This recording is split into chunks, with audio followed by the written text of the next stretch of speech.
अस्सलामुअलैकुम वरहमतुल्लाहि वबरकातुहू। तारीख़ दिमश्क जिल्द नंबर 5 हमारे सामने है। हमने ज़रूरी समझा कि जो हम तकरीब तारीख़ दिमश्क लिख चुके हैं उसकी जिल्द नंबर 5 पर कुछ हम बहस करें ताकि हमारे तलबा व तालिबात को इसका फ़ायदा पहुँचे। इमाम इब्न असाकिर रहमहुल्लाह ने जिल्द नंबर 5 से रुवात पर बहस करना शुरू की है। पहली 4 जिल्दों में सबसे पहली जिल्द में इमाम इब्न असाकिर रहमहुल्लाह दिमश्क के फ़ज़ाइल व मनाक़िब पर अहादीस लाए हैं। फिर दूसरी, तीसरी और चौथी जिल्द में रसूलुल्लाह सल्लल्लाहु अलैहि वसल्लम की सीरत तय्यबा पर बड़ी मुफस्सल, बड़ी तफसील के साथ उन्होंने बहस की है। अल्लाह अकबर।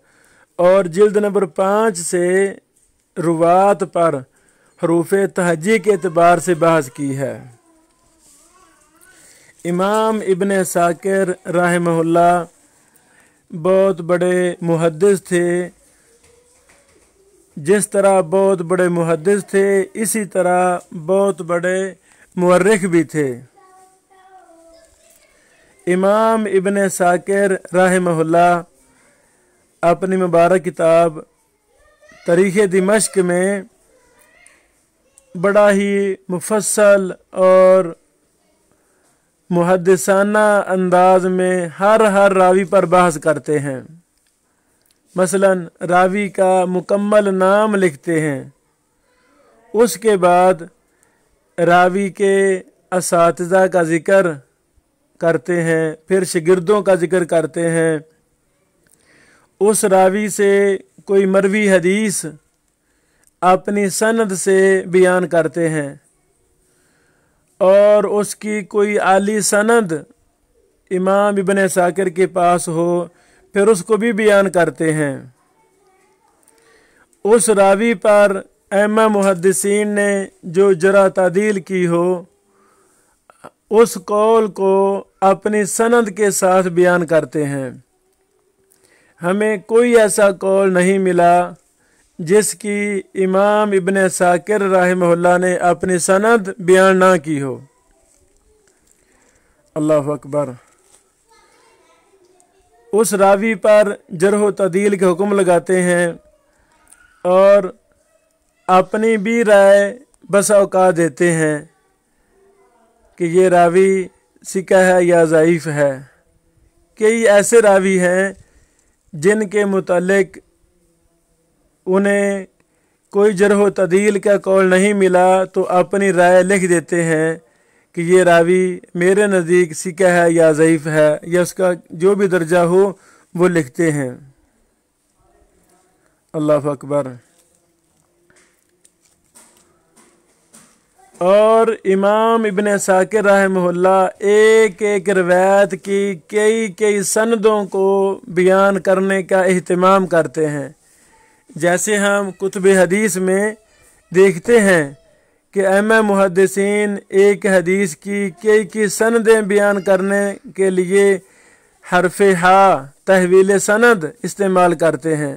तो इसी तरह इमाम इब्न असाकिर रहमहुल्लाह भी इसको लफ्ज़ हरफ हा को इस्तेमाल करते हैं।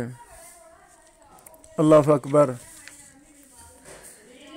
जिस किसी बात से इमाम इब्न असाकिर रहमहुल्लाह के इख्तिलाफ हो तो उसका रद्द करते हुए सही बात भी लिखते हैं, और जहाँ कहीं सनद और मतन में रावी को वहम लाहक हुआ हो, गलती लाहक हुई हो, उस पर भी नोट लिखते हैं कि ये वहम है, दुरुस्त बात इस तरह है।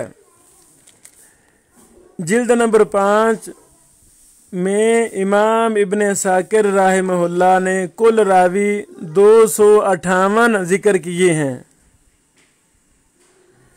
258 रावियों में से जो हमने अपनी किताब तकरीब तारीख़ दिमश्क में ज़िक्र किए हैं उनकी तादाद 61 है।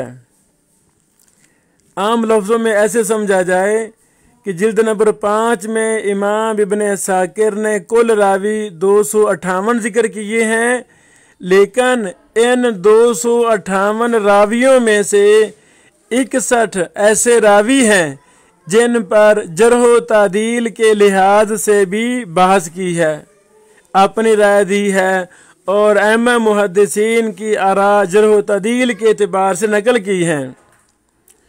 तो हमारा मनहज तकरीब तारीख़ दिमश्क में चूँकि सिर्फ उन रावियों को इकट्ठा करना है, जमा करना है जिन रावियों पर इमाम इब्न असाकिर ने जरह व तादील के लिहाज से बहस की है, तो हम अपने तकरीब तारीख़ दिमश्क में जिल्द नंबर 5 से 61 रावी लाए हैं।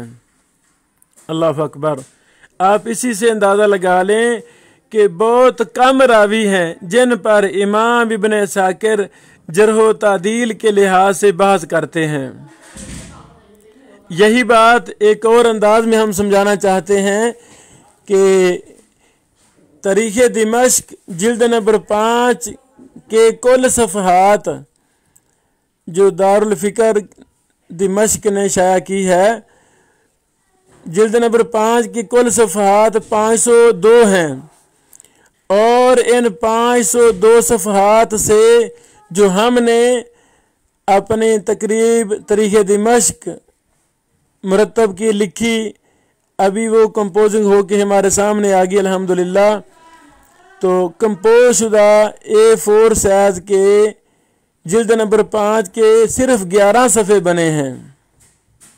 अल्लाह अकबर। ये है तकरीब तारीख़ दिमश्क जो हमने मुरतब की है। कुछ मैं मिसालें देना चाहता हूँ। मसलन पहला रावी अहमद बिन उत्बा बिन मकीन अबुल अब्बास है। ये तारीख़ दिमश्क का भी पहला रावी है और हमारी तकरीब तारीख़ दिमश्क का भी पहला रावी है। ये मुकम्मल नाम नकल करने के बाद इमाम इब्न असाकिर रहमहुल्लाह ने इनके साथज़ा का ज़िक्र किया है, शागिर्दों का ज़िक्र किया है, फिर अपनी सनद से इस रावी की बयान कर दे कि हदीस बयान की है। उसके बाद अपना हुक्म लगाया है वकाना सिकातन नबीलन मामूनन। 3-4 सफ़हात पर इस रावी पर बात की है। तो जो हमारा मकसूद था, हमने इस रावी का मुकम्मल नाम लिखा है। नाम लिखने के बाद लिख दिया है काला इब्न असाकिर वकाना सिकातन नबीलन मामूनन। ये हमारी पहले रावी पर बहस मुकम्मल हुई। इसी तरह तारीख़ दिमश्क का 2 नंबर रावी, उस पर इमाम इब्न असाकिर ने बड़ी मुफस्सल बहस की है। असाज़ा का ज़िक्र, शागिर्दों का ज़िक्र, उनसे मरवी बाज़ रिवायात का ज़िक्र वगैरह वगैरह।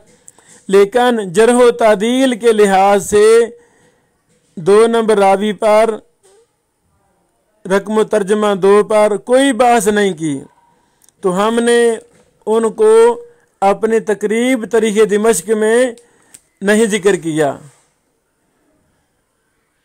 इसी तरह रावी नंबर 3 तारीख़ दिमश्क का, उस पर इमाम इब्न असाकिर ने खुद हुक्म लगाया है जरह व तादील के लिहाज से, वो हमने नकल भी किया है।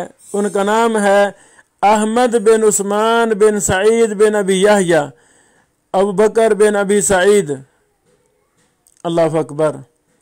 ये मुफस्सल नाम ज़िक्र करने के बाद हमने लिखा है काला इब्न असाकिर वकाना सिकातन हाफिजन, यानी कई सफ़हात पर हालात इमाम इब्न असाकिर रहमहुल्लाह ने लिखे हैं।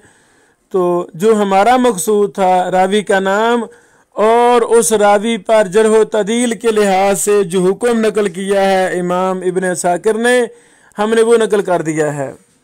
اسی طرح یہ ہمارا تاریخ دمشق کا راوی نمبر 3 ہے، لیکن تقریب ہماری جو تاریخ دمشق پر ہے اس کا راوی نمبر 2 ہے۔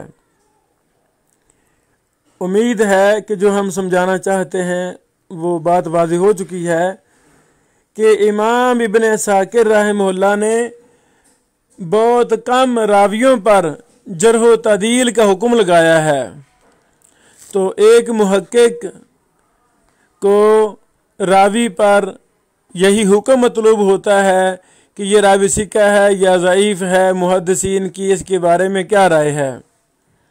تو انشاءاللہ العزیز ہماری یہ تقریب تاریخ دمشق انشاءاللہ العزیز اللہ تعالیٰ اسے قبول فرمائے، یہ محققین کو بڑا فائدہ دے گی کہ جن جن راویوں پر امام ابن عساکر رحمہ اللہ نے جرح و تعدیل کے احکام نقل کیے ہیں، اور ان کی تعداد بالکل تھوڑی ہے، زیادہ نہیں ہے، جیسا کہ ہم نے جلد نمبر 5 کے متعلق ابھی کہا ہے کہ جلد نمبر 5 میں کل راوی 258 ہیں، لیکن صرف 61 راویوں پر امام ابن عساکر نے جرح و تعدیل کے لحاظ سے بحث کی ہے۔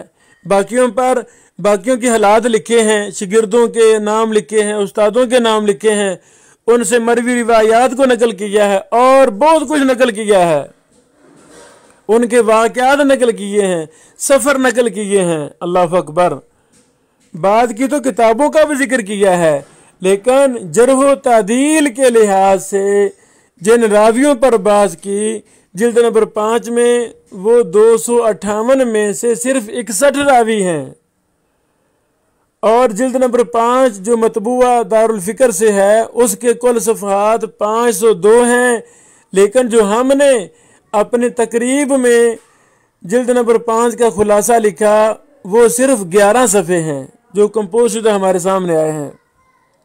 اللہ اکبر۔ تو انشاءاللہ العزیز ایک جلد میں ہماری پوری کوشش ہے تاریخ دمشق میں موجود جرح و تعدیل والے راوی جن پر جرح و تعدیل کے لحاظ سے حکم لگایا گیا ہے، انشاءاللہ العزیز ہم وہ ایک جلد میں اس کو شائع کرنے کی پوری کوشش کریں گے، تاکہ اس مبارک کتاب میں وہ راوی جن پر جرح و تعدیل کے لحاظ سے حکم لگے ہیں وہ امت کے سامنے انتہائی مختصر ترین انداز میں پیش کیے جائیں، تاکہ اس مبارک کتاب سے استفادہ جلد ہو سکے، اور تفصیلات ہر راوی کی امام ابن عساکر رحمہ اللہ نے بڑی مفصل انداز میں، محدثانہ انداز میں بیان فرما دی ہیں۔ اللہ رب العالمین ہماری اس چھوٹی سی کاوش کو قبول فرمائے۔ بارک اللہ فیکم۔ السلام علیکم ورحمۃ اللہ وبرکاتہ۔